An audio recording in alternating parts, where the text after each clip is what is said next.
abadde totally green yatuuka nga alina byamanyi Kuluthum abadde fala mukwano guno fala n'afuna embaki y'omusajja kati waliwo n'ebyagwawo ng'abikirira omusajja naye alina obuzibu omusajja kuba ye ekitiibwa kye kyonna bakimwambuludde omusajja n'akwata omwana omusajja n'agula malaaya n'ajjayo lipaateme malaaya omusajja n'akwata Pritinikolo ku bbina omusajja n'asirika nudusi nga muwogo munene bw'ati kati ebyo nze yo story nze yagivuvuba ennyo because nali manyi kigenda namanya Ayita agenda yisibwa bubi kati yoli omuwala ali mu mbeera ki namuvuvuba temati namwe muli babi namuvuvuba era n'omukwano gwaffe ne guggwa era kati omwala oyo nga tunyumya hayi kibi naye kati ebyo bya happeninga nangamba Namukasa musajja nakola bwati nengamba yessaawa nno ey'okuvuvuba story kati mu kugivuvuba omuwala akiraba alowooza bampadde ssente Ayita ne mugamba Ayita tumuleke muleke obufumbo bw'omukyala biki ne wabaawo okusikangana ebiguwa omuwala n'anta nange nenkola ki nemmuta nengamba kansigale ku Ayita wange. Nana Herbal Mouthwash ly'eddagala ettuufu ye Namukasa mu kujjanjaba endwadde z'amannyo. Amannyo gakuluma bw'ossaayo ekyokya oba ekinnyogo gagasanyalala bw'osenya ovaamu olusaayisaayi oba ogayiza ludda lumu. Senyesa Nana naye weegendereza abafere tebakuguza kappa mu kutiya musange mu famasi zonna. Nana yakakasibwa National Drug Authority. Ku Megatron Koli tuwaza okubeera nti otambula naffe muzadde Megatron gemanya ndine Namukasa wano bigambo si birungi gwe togenda kukola sheet oba tojagadde tukole naawe kale buza ku bantu wama batulaba musibye mutya mugamba mutya Namukasa wano baby holy guy bannange abantu olw'okusaba kw'abangi buli omu yali ayagala olaba ku boto gye bandeetera yeno boto gye bandeetera sema yeno gundi yeriko obumasaamasa obutafeedzinga kwendabira omukwano ogutagenda gira ngeri omukazi yagenda okugira okuvaayo yeesonyiwa omusajja naye no boto Akram yajiwa kwani yote yaliko bino Akram abadde talina wadde bibiri ebigula boto kale atukwaso ndaje soberanga tulaba tuyingide mu kaseera kano songa ebigambo si birungi atuludde ebbanga nga tukola story ya Kuluthum Akram navayo n'atuvuma era ali mukambwe nnyo n'agamba wakomerawo wano agenda siba abantu abamu ne comment section yagenda na commentinga buli wamu mawulire gavaayo ne gagamba nti ne kati Akram syamuinako kusaasira anti Ayita yamutadde kyo kyamuinako mama kabina ate kyamuinako nti nsimaye bwe mugamba ko Ayita analuma Ayita yakitadde okay kati bino byonna ebigenda mu maaso Ayita yavuddeyo twaga tutandikire ddala from the bottom Ayita olowooza ki ekyamuleetedde okubeera nti anyiga goli mukwano gwa Ayita bingi bibadde bituukawo n'agamba bannange ngenda kukola ntya Namukasa wano Ayita yatandika kuba nze nasomye post ate nze njogerezeganya naye kati mulimu ebimu ngenda tambulira nnyo ku post so kusiku bozi ze holdinga nze ne Ayita ekisooka Ayita yagambe yastandika okwagala Akram batandika okudatinga 2021 mwaka gwa 2021 nga seka yakafa yali kati ebyoleese byaki wayitawo emyezi 4 kati ate yali agenda fumbirwa malaalo abasiramu bagamba yayanguwamu mukwano omuntu bw'afa aba afudde leero bawo ne bw'afa leero enkya n'ofumbirwa era aba afudde tagenda kudda ekintu ekyo abasinga bagambye nti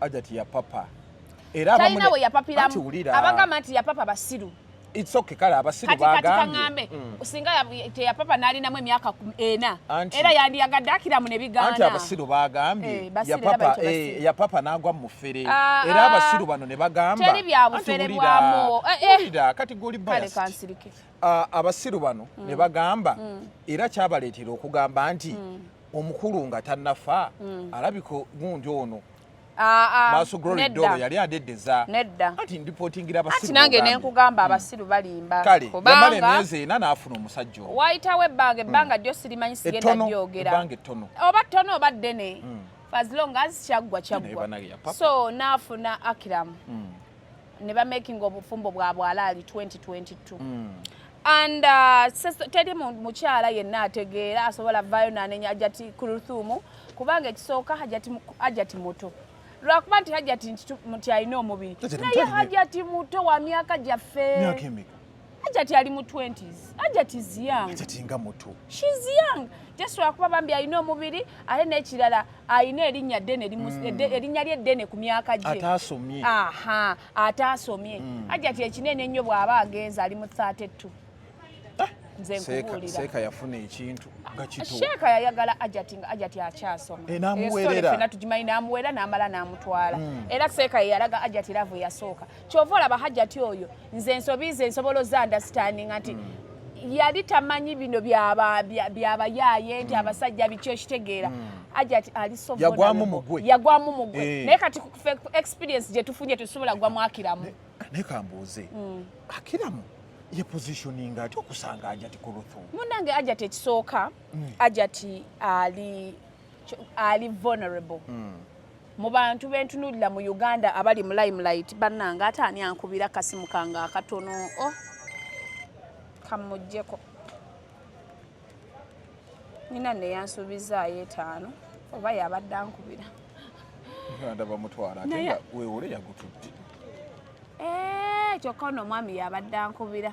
Mutegedde. Waliwo ebintu bye mbadde maliriza ebintu bye balina otwala. So Ajati Kuluthum yali vulnerable like a china in your hands. Sawa yonna bwe kigwa. Kyabika. So kati Ajati ng'agenda Seeka bwe yavaawo jjukira Seeka gwe yasooka okudeetinga ate nga musajja mukulu. Njagala ffenna tutunuulire Ajati era buli mukyala ali eyo Ajati muzira nnyo yeetaaga tumuteeke ku lunaku lwa independent tu celebrating Heroes Day 9th June ne tumucelebrating nga hero. Bwe yava mu Seeka yafumbirwa muto yazaala muto tali exposed. Ajati is not exposed nzaali mu kugezaako omulaga ebintu ebimu. Yes, kuba nze ndi exposed. Nze ndi exposed bantu zeeko. Kale gwamugumya eri. Bantu zeeko, banyenzeeko, ngudde mbafere kati nze nina ndi exposed. Ajati yayingira obufumbo bwa Sheikh nga tali exposed nga ali naive nga moto. Ajati yayingira obufumbo bwa Sheikh nga fala moto. Talina gwe yali alabye. Sheikh avaawo Ajati adda mu nsi ng'alina onnoonya omubeezi omupya. Remember Ajati ali ki vulnerable. Agenda afuna Akiramu. Kati oyo Akiramu omulaba asobola obanga yakwana ne Ajati ng'amukwanira ku chocolate. That's how vulnerable Ajati is. Oba ogenda muwaachi Ajati mu biseera kati ogenda muwaachi kati Ajati omulaba. Ne kati abantu abatali exposed nga Ajati tebamanyi by'abasajja abadde n'omusajja omu kati oyo omugulira chocolate n'omugamba empoma gy'awooma bw'owooma mutima gwange. Bw'omugulira ensugga. Oyo Ajati bafa nseenene. Kikazi kyattu kiri so vulnerable kati ng'agwa mu Akiramu agwa mu laavu n'Akiramu. Nze kyembuuza Akiramu bakunekitinga batya bana. Ajati alina business ezaakola travelinga nyalabika yamugwiramu awo e South Africa. Yamugwamu bagenda Mecca. Yamugwamu South Africa alabika. Omufere ali South Africa. Ajati namugamba jukira eri meeting yaffe. Namukasa nze sibitegeera mbuulira omufere abaatya. Nga sisobola bipininga down mugambe kino nekino. Nenga olaba omuntu ali very very innocent. Natunulira Ajati olunaku bwe yatutuuza meeting eyo nga tuwulidde sumbusa ne caayi. Ajati ng'omulaba ebigenda mu maaso byonna tabitegeera. Ali awo omusajja amusibye akawero. Ajati alinga mwana muto tali exposed. Ekisajja kisinga Ajati 99% okutegeera. Gundi alina 1%. Kati kankubuulira ebigambo bino omukazi yenna ali eyo bw'obanga olina omusajja South Africa mukwano essaawa yonna abo abasajja bafere. Omufere ali South Africa. Agira bw'ati Ajati bwe twali twogera ku bya South Africa ng'agezaako ngamba Namukasa njagala ombuulira omufere aba atya naye nga sirina we nsobola munyonya kuba Ajati takulidde mu mbeera yaffe y'abayaaye ffe tubirabye eno. Ajati tali ku ground tamanyi basajja bayaaye bali batya. Era omusajja yenna kati agenda okwagala Ajati agenda tukwana aba babiri bw'agenda ku date Ajati alina okuntwala mpulira ebigambo kuba Ajati ye bamufera mangu ali vulnerable. She's not exposed ku nsi y'abasajja. Yeetaaga mmwe be bakwagudde kati ffe abagezi njagala tugende ku date nze nsunsulire Ajati omusajja. Omufere abeera atya? Ajati agenda agwamu ayambala atya? Yes agenda ayagala amugwako South Africa. Amugulira essaawa ezifeedinga. Biboto. kati boto sija nedda kati kola kale si boto abutambala amuwa obumuli muli amuwa obulabo jukira jukira kyo kyakiramu kimanye embeera eno yonna y'abafere omuntu atambulira kusala amalombi kati kakuli ajja Kuluthum oyo mulaba oyogera naye eddakiika 3 n'omanyi ali vulnerable ate asirika oyogera naye eddakiika ezi kubanze nayogera naye atuuka mambi n'obwongo ne bugatta only 3 minutes nendaba nga Hajjati ali vulnerable bakyamulimba okimanyi nti atuuka n'obwongo ne bugatta n'atunula bw'ati n'agira bw'ati noga Hajjati kiki oba kiki kumba agasi Hajjati is not exposed bwe buzibu kati bwasanze oyo kati Akram yayogera na Hajjati eddakiika eza kubanze kugambye ndi mukazi naye nayogera ne Hajjati 3 minutes nemanya Hajjati is not exposed ku basajja Hajjati ali vulnerable nyo ekisembayo Hajjati embeera eno yonna etuusa remember bino byonna bigenza okujja Hajjati agwa mu Akram amufera kati nga bwe nkugambye Hajjati oyogera naye eddakiika nti kati Akram bwe yamuwulira byayogera n'amanya agudde ku mbeerera peke yaako tali exposed Hajjati simu yaye tabimanyi kati Akram n'alyoka afera Hajjati yes kubanga Hajjati yagambye yalaba red flags naye nga tasobola n'alemerawo kubanga red flag eyasooka muwa dola za bichupuli yalinga ashootinga video kyamuwa dola ez'ebichupuli ate kati Akram simwagala okuva Hajjati bwe yavuddeyo kati onayagala kigowa muyise gowa muyise eno nawe ineeko z'abasoga ng'obadde tonna ngamba weereza abantu tuli mu nsonga yakuyamba Hajjati ku mukolo gwa Hajjati Hajjati ya contributinga ku mukolo ya red flag esooka ate n'emmotoka gye yawa Kuluthum emmotoka zaali za bufere Hajjati abikirira musajja kati Hajjati yalina red flags nyingi naye nga taziraba kyenkugambye Hajjati is vulnerable ebyo byonna bangamba yamuwa dola zo nga dola nfu zaali za bichupuli kati gwe senga gwa Hajjati ne bakwa dola z'ebichupuli nkutalakira ku mukolo gomanye byoyitamu okutala ku musajja omusajja omutalaka ati ngambirawo amahale ga bichupuli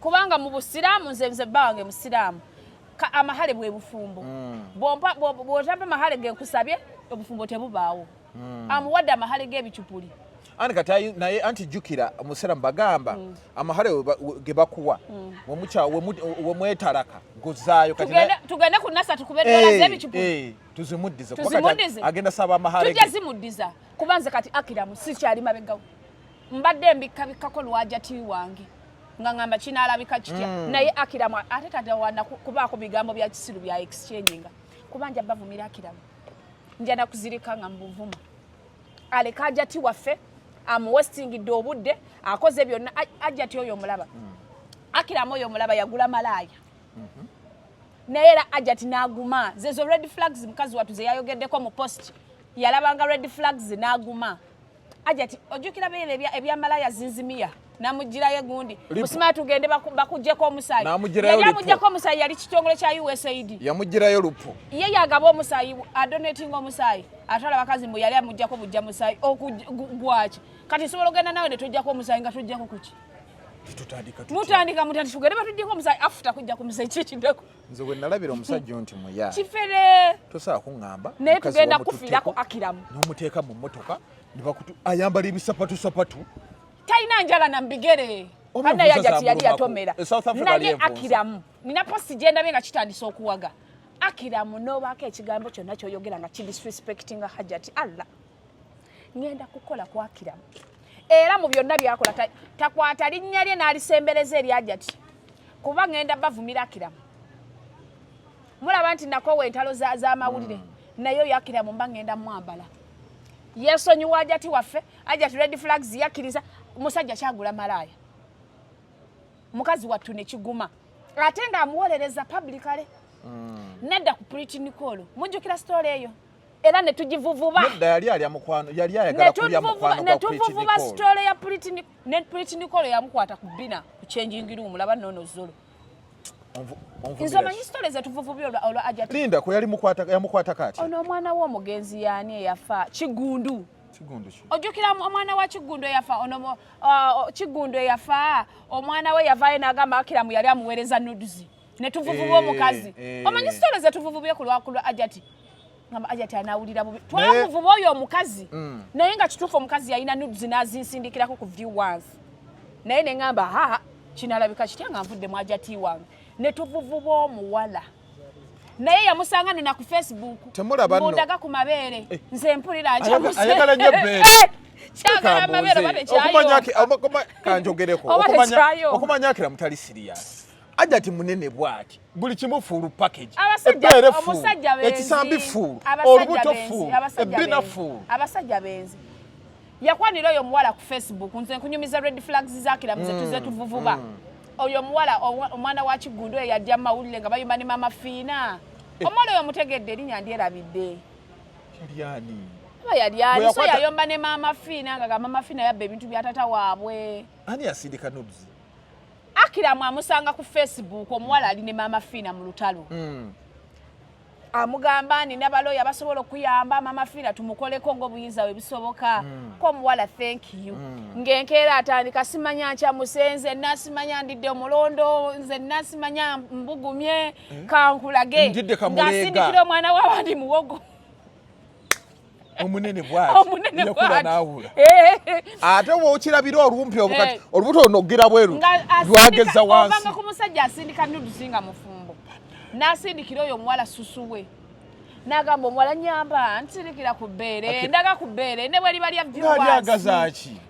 lya viewers kati oyo omuwala ayogera nange abinnyumiza kati omuwala ye yagamba atya anti nze natabuka n'omuwala anti navuvuba sitole ye ku protectinga Hajati temuna nti namwe muli babi nedda labako bw'oba olina mmoze mukwano gwo omuyirawo omubiri nizo basiina mikwano mingi naye nga Hajati nze mukonsideringa nga mukwano gwange kati sisobola kukola sitole ng'ekuba obufumbo bwa Hajati awo oba mukwano mubi kati essaawa eno ekinkubya Akram Hajati yavuddeyo lwaki mwe mwaleese obuzibu omwana ogundi Akram ali mu kubaluli kuba labayo moze omukazi bw'aba tannakuwa kati kankusala ekirimi kati kankubulira ebigambo bino moze bba wange ne bwali yenda emirundi 10 nze nga Namukasa sinnatuula n'ensikiriza nti omusajja nnyendako n'empulira nga I deserve better ne bw'oŋŋamba ebigambo 10 onamala kugwa mu katebe mama ngamba ajja kukyuka akubagulizaako yakala wambazi omukazi tebamubuulirira ogenda bimbulira bimpita ku mutwe ankubire hi babe olaba mwana gwe hani olaba gofuka omubi kati omukazi gwe mugambe mupeningire down kubanza Hajati badde mupeningira down Namukasa ekyagundi ekya Kuluthum omanyi kyabadde ayitamu abadde talina kyamanyi abadde totally green yatuuka nga alina byamanyi Kuluthum abadde fala mukwano guno fala n'afuna embaki y'omusajja kati waliwo n'ebyagwawo ng'abikirira omusajja naye alina obuzibu omusajja kuba ye ekitibwa kye kyonna bakimwambuludde omusajja n'akwata omwana omusajja n'agula malaaya n'ajjayo lipaateme malaaya omusajja n'akwata Nicole ku bbina omusajja n'asirika nudusi nga muwogo munene bw'ati kati ebyo nze yo sitole nze yagivuvuba ennyo because nali manyi kigenda namanya Ajati agenda yisibwa bubi kati yoli omuwala ali mu mbeera ki namuvuvuba temati namwe muli babi namuvuvuba era n'omukwano gwaffe ne guggwa era kati omwala oyo nga tunyumya hayi kibi naye kati ebyo ebyahapeninga nangamba Namukasa musajja nakola bwati nengamba yessaawa nno ey'okuvuvuba sitole kati mu kugivuvuba omuwala akiraba alowooza bampadde ssente Ajati ne mugamba Ajati muleke obufumbo bw'omukyala biki ne wabaawo okusikangana ebiguwa omuwala nanta nange nenkola ki nemuta nengamba kansigale ku Ajati wange yes naye nga naye olaba so musiba biri sibasatu era waliwo n'omulala era yavaayo era ku Facebook ng'era amusindikidde nudes abeerako ku Facebook nga daliza ekigwa mu nvubu tugenda funayo akawunti tukiteekeko akawala akayindi ajja kakwana naye tumuwonye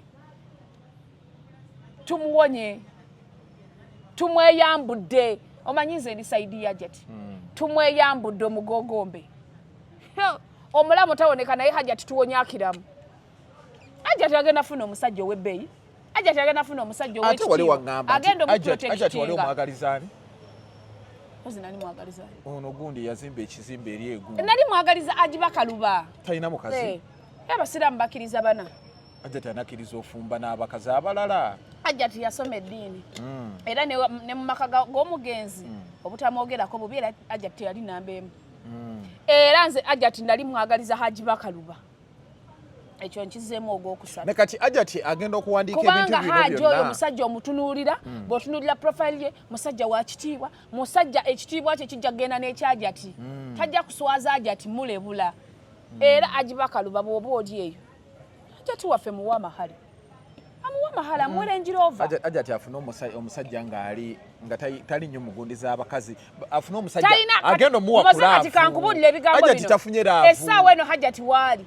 Tagenda funa musajja atalina mukazi. Kuba Ajati si muvubuka nti bwa myaka 14 alina buno obulenzirenzi bwe tugenda bana bo bw'essomero. Ajati yeetaaga musajja wa kitiibwa. Teri musajja wa kitiibwa gogenda sanga nga talina mukazi ekyo kituufu. Agendera ku kitiibwa kya Ajati. Mulina. Aliwa. Kojja Kagatto. Gwe bw'oba osobola okufumisa. Nga lwaki? Amuliise katunkuma ng'omuyaayu. Ng'eminya. Si kirungi ekyo. Leka naawe. Sisobola muwa Kojja Kagatto. Kojja Kagatto muwenzi. Nze namanyira obutula. Ajati tajja sobola butula. Ajati yamanyira KFC ne Javas. Olabye. Kojja Kagatto ali kukola kundi nganda. Emiri nganda terwaza. Ebirwaza kansa. Tumamuli ebikoko ebikolerere. Mutukole mpola tulizimba. Ebyo ebintu ebikyali kati Kambuze. Relationship ero gye babaddemu. Ayagadde Akram yabadde ateekamu. Sikyo? Ajati yabadde ateekamu. Bino byonna eby'emikolo nga azimbirira omukazi omusajja. Niba nangakira mutugenda kukuba. Nze mbadde mbikako lwa Ajati nga tukigumidde ekyeriiso. Liiso kyeri. Leka nalyandi. Niba nange weekend etuuka ddi mbavumira Akram. Emmeme yeke. Saturday etuuka ddi ngende ku radio vuma Akram omutima gwange gukke bulungi. Anti nali nkiwolereza lwakuba Ajati. Bwe twali tukivuma ne kijja ne mukomesa ekyo ne tukivuma. Anti nakola ekyo lwakuba. Nze Akram mbadde. I was in good terms with Akram because of Ajati. Oyogerako na Akram? Soogera naye. Nga nalaba akomentinga mu Bulijjo ng'akwebaza olw'okuba anti mbadde mbeera nabo akimanyi oli Ajati mukwano gwange. Kati nze nga Ajati buli wadde Akram ye musobi oba olina kibumbabumba obufumbo bwawe bubeere intact. Okitegeera. Naye kati Ajati yavudde ku Akram tugenda mukuba. Akram obufumbo bwabadde bumanyikiddwa si kyo? Yes. Agenda mukyawa bw'ati agende bw'ati oba waliwo process eno genda divorce. Ajati yangambe bali mu divorce. Bagenda kikola nga gundi. Ajja kudda ku Zoom. Kati olaba ekyagundi ekya Pasta Bujingo. Mami Teddy yagaana. Pasta Bujingo yayagala. Gundi waagaana. Nga lwaki agaana? Tekuba mukaka bukasi. Waliwo circumstances nga divorce ekkirizibwa. Ku byonna Ajati abirayininga app byonna Akram byakoze nga bamuwerawo divorce. Abali sibe bagigaba. Infidelity. Obusiraamu buyina kibugenderera.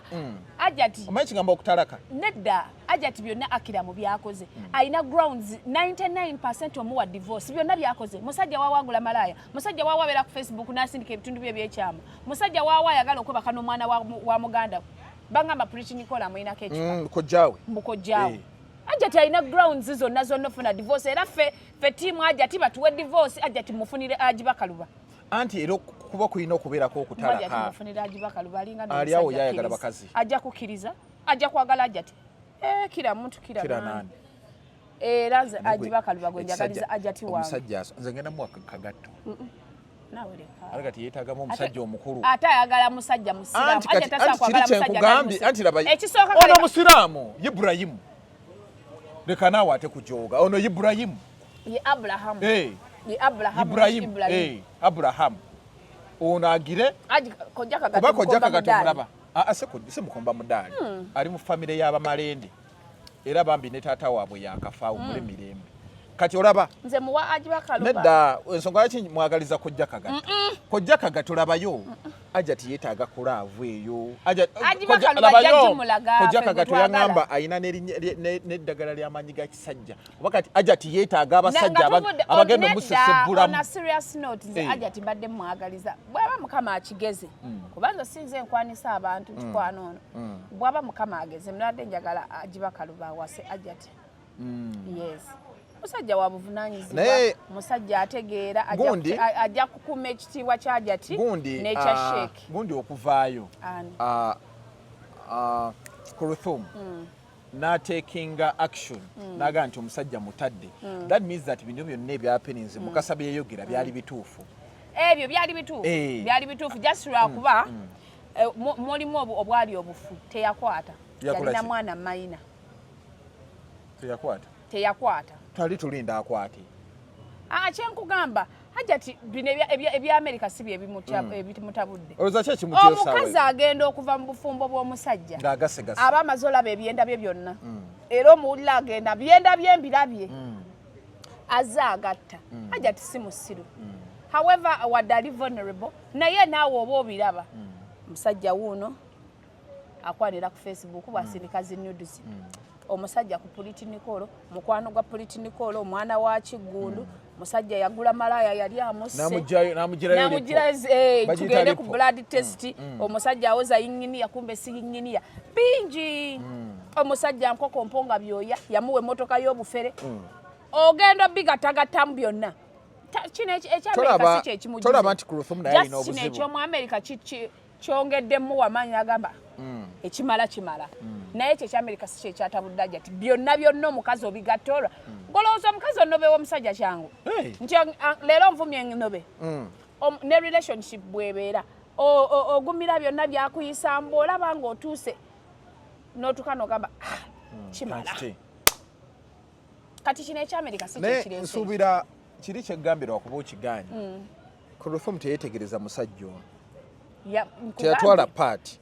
Mwetegereza. Atya. Naye obuzibu obuliwo kyenkugambye mwe temumanyi hajati. Labayo yafuna muyaaye emyezi 4 musajja yakafa gwe n'ofuna wali. Kino ekisajja kyaliwo. Kino ekisajja kyaliwo. Omusajja ono yaliwo. Ate yaliwo. Myezi 4. Siya. Bantu nze nina gwe mmanyi. Bava mu bufumbo ne bakola divorce ne bawe ng'alina abaana babiri wayitawo emyezi 3 n'afuna omusajja omulala. Kati yali ali naye. Kino kyeŋŋamba ekya Kuluthum yaliwo. Ng'omuntu n'otamwetegereza. Nedda. Kati kyenkugambye. Kati kambuze. Okimanyi nti kati Kuluthum saawa eno avudde mu bufumbo bwa Akram. N'amala ayisayo emyezi 2 n'afuna omusajja omulala.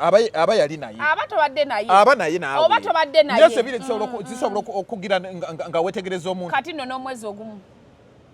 N'omwezi ogumu. Ajati akyagwa nnyo mu bafere. Wanaaba akyagenda bw'atyo. Ajati akyagwa nnyo mu bafere. N'omwezi ogumu. Yes. Kati moze kankubulira ebigambo bino. Ye nga bagenda batawaanya. Omusajja alina good intentions. Ne bw'omumanyira wiiki emu. N'omusajja alina bad intention ne bw'omumanyira emyaka 2. Nze nkubuulira. Ebintu bya relationship nedda kankubulire. Omusajja nze nina mukwano gwange gwe mmanyi. Sina mukwano gwange nina obufumbo bwa serebu bwe mmanyi lwakwazigenda boogera. Omusajja yamukwanira emyezi eja. Ne badetingira emyezi 2 ogwokusatu n'ayanjula. Nakati akyali naye. Ali kino kiralamu. Ndi mukulaga nti omusajja omulungi ne bw'oba omulabidde mu wiiki emu ajja ne mu bufumbo alibeera mulungi. Omusajja omuyaye ne bw'omumanyira myaka 2 n'ogamba nkiweemu emyaka. Era otuuka kyekyo nze nina muntu yaŋŋamba nze ntyo beera single mother. Nange kennyini ndi omu kwabo. Otya? Ntira ddala ekigambo beera single mother kyova olaba nduddewo nnyono ebintu by'okuzaala. N'agamba yatya okubeera single mother. N'afuna omusajja buli musajja gwe yadeetinga teyamuzaalamu. N'afuna omusajja n'ayanjula ewaabwe. Omusajja beekyawa. Kati single mother of 3. Kiri kye yali atya mu kusooka kyamutuukirako mu bufumbo. Omusajja yamala n'amusulawo n'agenda yawasa omukazi omulala. Neera omuntu omwetegerezaako. Moze Mukama yagaba. Era yajjawo. Mukama yagaba era yajjawo. Kati yajjeewo. Oyinza okwetegereza omuntu n'ogamba yoono. Omusajja n'ajja n'ewammwe n'akuwasa. N'amala n'akufuula single mother. Just Mukama yagaba. Lwakuba the good thing about Hajati si single mother. Tamufudde single mother. Lwaki ati? Ate alina omwana wa Akram. Raba nnono. Ng'owolereza tomumanyi wedda ogamba Kuluthum kimala. Hajati Kuluthum. Balina omwana. Byali byakira. Ali omulabyeko. Mumanyi. Munene bw'ati alinga Kuluthum. Leka naawe.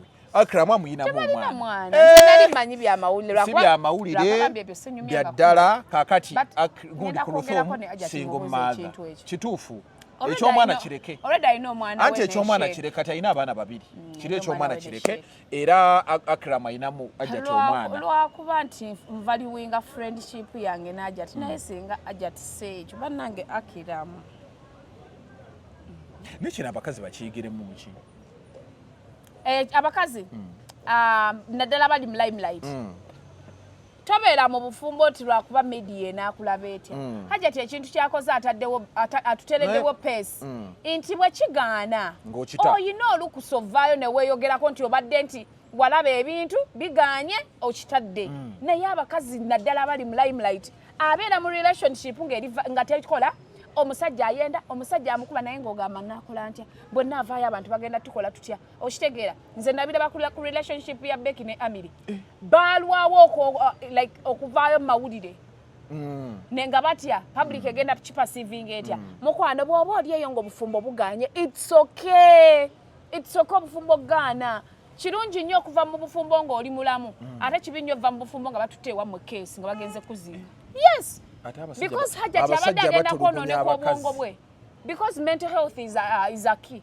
obeera mu bufumbo omusajja nakutokyalinga ogenda omala ofuusaazanga obeera mu relationship okase ekintu omaliriza weewadde obutwa ewa mwe bazizaayo keesi at least bazzeeyo keesi zo ng'otuteyo ngoye zo ng'obufumbo bugaana than okuzzaayo keesi nga weebase yes obufumbo bwe bugaana it's okay obufumbo fairinga ne relationship genda mu bulamu bw'ensi abasajja gye bali ogenda funa omusajja agenda okwagala ogenda funa omusajja omulala Ajati tasaba mala myaka 5 nga tafunye musajja agenda funa omusajja you get someone you deserve better bw'olaba nga kiganye ng'oguddemu Akram kiriza nti muguddemu pack your bags breathe in breathe out go naye Kuluthum wetegereze emyezi 4 gyali mitono yagwa mu nze kati kyengenda okukola bw'aba Ajati tafunye agiba kaluba date za Ajati abasajja bagenda omuperereza mugenda ayita munsi nze nsooke muweeyinge mugamba Ajati ono muyaaje kuba have been there kati g'omuyaayo omulabira nze nakagala k'abayaayo abawera kati nkimanyi experience njirina nagwako mu mufere we UK nengwako mu mufere omulala kati manyi story z'abafere bonna nakagwa mu bafere babiri balambirira bali abaddala bazinzimira balipo kati experience entono njirina kino ekisajja kipaakinze wano kiraga oyo gundi wano gwe kati alagawa mu katu akomawo anti kimpaakinze mabega tuyinza okugenda eryo yingi kimpaakinze mabega tuyinza okugenda ate nga kale amaziga gampiseemu ngandaba gundi naye gundi yagiwandiikidde mu Bulumi naye kati yeebase nakwebaka bambi posti yagitaddeyo saa 10 ez'ekiro yagitaddeyo saa 10 ez'ekiro ng'azukusosaala gundi gye bayita talawuya siri musiraamu Musonyiwa giyita batya ye talawuya ene gundi kojja gundi y'okumakya bagiyita batya ey'essaawa 10 zuhuli subuhi ondabye mbadde subuhi ndowooza yamaze ogisaala bw'ati bagisaala bagenda gundi byayidi Ramadhan anti ndi mupya mu Buyisiraamu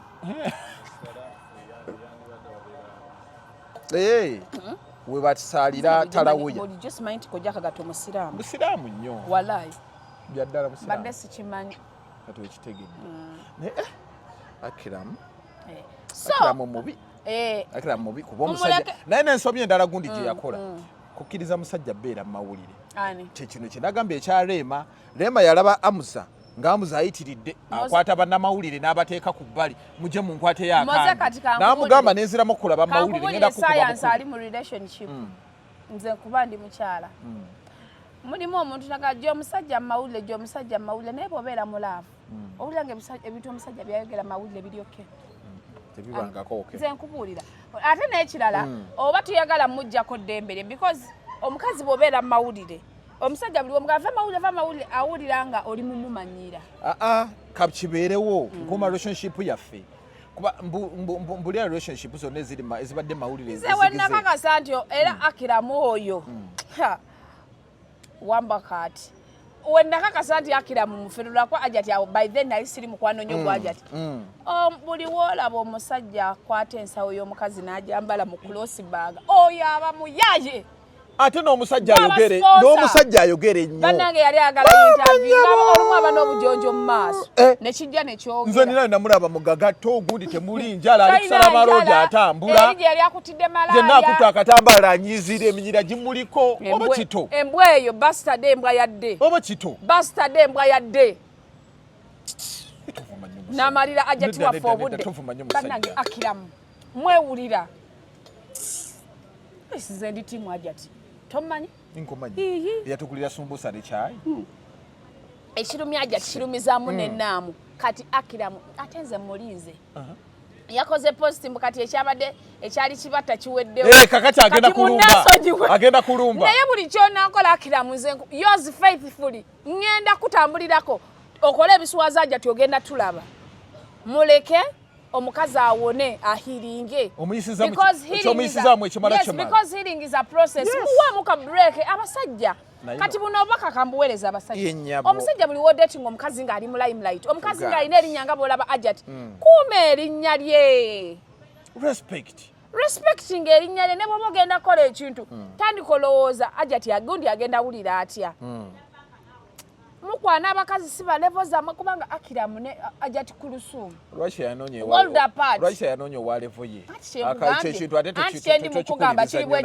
Ayita ali vulnerable naye nga Akram alina kwagala abantu bakazi bantunda mmere mu katale Akram okujja ko omululu ofunye omukazi ng'oyo ofunye Ayita ow'ekitiibwa omukazi wa kitiibwa era n'owankawanka ofunye omukazi munene kati ekyo oyogedde naawe kyaki nze ndava mu bwasingo sibuddamu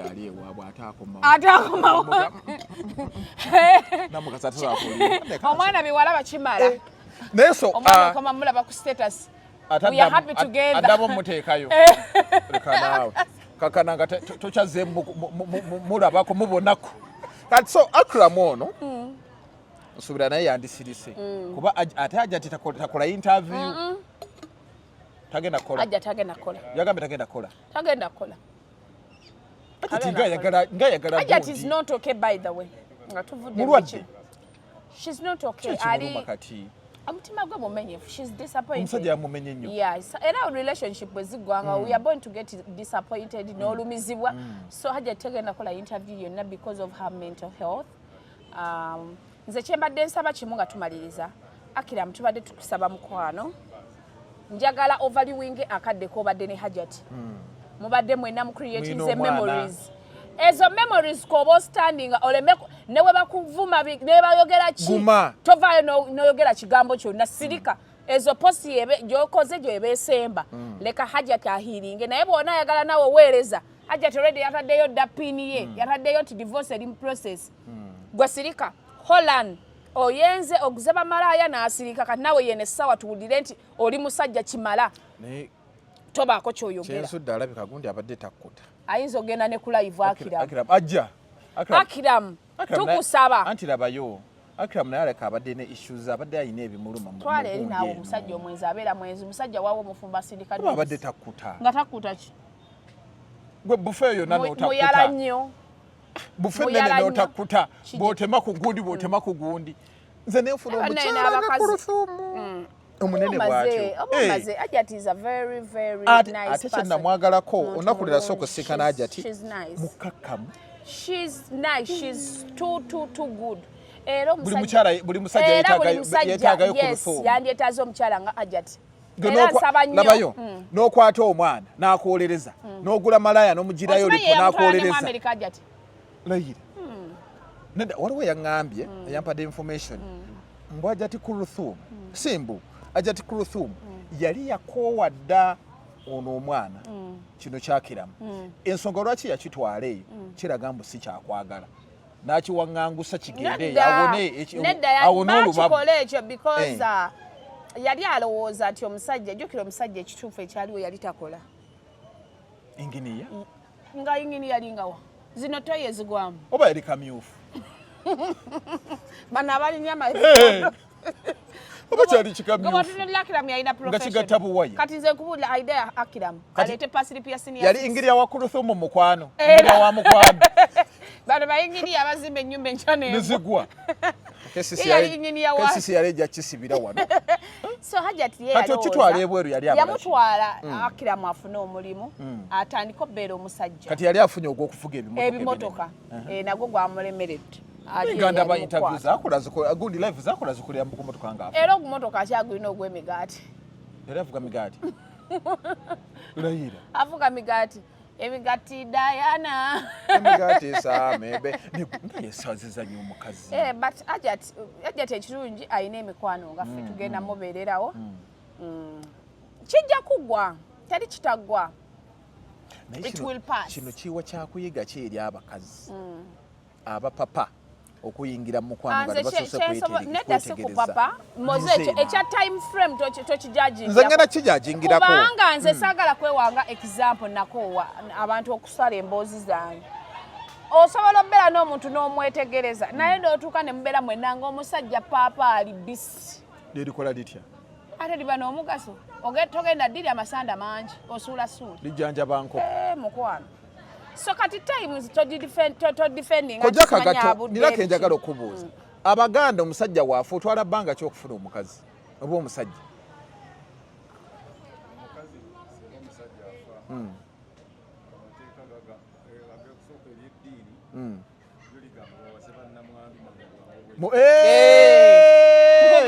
Akram yali mutuufu yatuukiriza sunna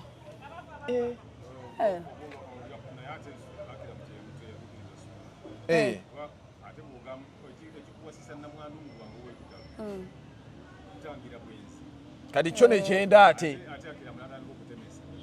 kati ye sunna yagyonoona naye yali agifunye nekiridde abaana okusala amaroodi Hajati is beautiful Hajati alina omutima omulungi agenda afuna omusajja amugwana tulyoke tujagaane agenda okundabisa ku mukolo gwa Hajati ate guli yagana bannamawulire kati guno ngulangirira guno omwaka Hajati agenda afuna omusajja amuwasa kati Hajati akyalina mwandu atalina mwandu kagato era kagato tugenda muleeta atubuulire gundi ayagala mahareki Hajati ayagala Range Rover ate yenna agenda omuwa Range Rover twagala mahala amatuufu Akram yatuwadde oleefu oyo second hand tagenda ate kuleeta lugezigezi andi kati second hand omukazi second hand yabeera yazaalako edda ke kayimba keŋŋambe ki lifafu abanana habo mouthwash wano amannyo go ganyenyeera olumizibwa ng'onyoddeyo ekyo ng'otaddeyo ekinyogoga agenda ku pharmacy ekuli okumpi obagambe njagala nana habo mouthwash mu maduuka ag'ebulaaya gwe ali mu America Sweden Denmark ng'oyagala kanana agenda mu dduuka eritunda ebintu ebiva e Uganda kanana habo mouthwash ekirungi kyako bw'okagula muno mu bbali mulimu ekigambo nana okakwatamu bwoti tebakuguza kapa mu kutiya drink genda wegulire kanana gwe alina obuzibu bw'amannyo naawe ne wegaba tegakuluma kozesa nana wetangire obulwadde bw'amannyo n'abawunya akamwa bad breath yes njagala nkuye eddakiika 2 obeeko obugambo bugamba Akram eddakiika emu ya Kuluthum kuba ogenda kukomawo mu style endala ng'omukulu akomyewo ng'oli mukambwe ennyo obubaka bwa Akram bwamukyaye twakitegedde ye tannakyawa akyayagala omukazi we naye omukazi ye yasazeewo n'agamba tagenda kusobola mukwasi tagenda kusobola musajja agirayo bamalaya alipo zinzimiya tagenda kukkiriza musajja akwata ku bina bw'abaana tagenda kukkiriza musajja ayagala onobalwakubola zadde bweru gy'olaga alina baana buli omu ne maama agumiikirize Hajati takyasobola gumiikiriza kyawedde Akram kyembadde nkusaba mukwano ne mu Uganda tolina mulabe gwe waleka though abantu abamu we choose to have sides because nze nganze ndi team Hajati tubadde tukusaba ebintu byonna byokoze Hajati byomulumiza red flags ze yayogeddeko osirisa omumwa kubanga Hajati agenda she's going through a lot do not add on a lot Hajati byalimu muleke eyo post gye wakoze kimala sirika beerako omusajja mu bulamu bwo bwonna wadde tobadde musajja naye beerako omusajja omulundi ogwa gwa leero sirika bakuvume boogere bye boogera just keep quiet leka Hajjati ahiringe bwana ahiringa na moving on nawo moving on naye sirika post todda musindi post ya kubiri wangambe Hajjati ayina obulwadde butya gundi kati ekirwadde kati no kati olaba buli we mu relationship bwefairing obufumbo in fact bufumbo oba ne mental obera amanyi biyite ntya obera mentally disturbed yes oba mentally unstable perturbed kyonna kyekiri kati Hajjati essaawa eno tasaana kola decision nti nkole nti omusajja amukwane nkyamuwase kati Hajjati tatya abasajja bambi feche kyesobola ogamba Hajjati give yourself time healinga so that bo healinga obulungi togenda tuuka mu relationship eriola omusajja akoleyo akantu kamujjukira akiramu yakola ekyo ekyobufere wewe time healinga tokola interview yonna kireke kanya kusaala mukama agenda kuwewula omutima ofune omusajja omupya tukoze okubera nti badde otambula naffe ku bintu gino gwa Megaton Media wamu ne Thunder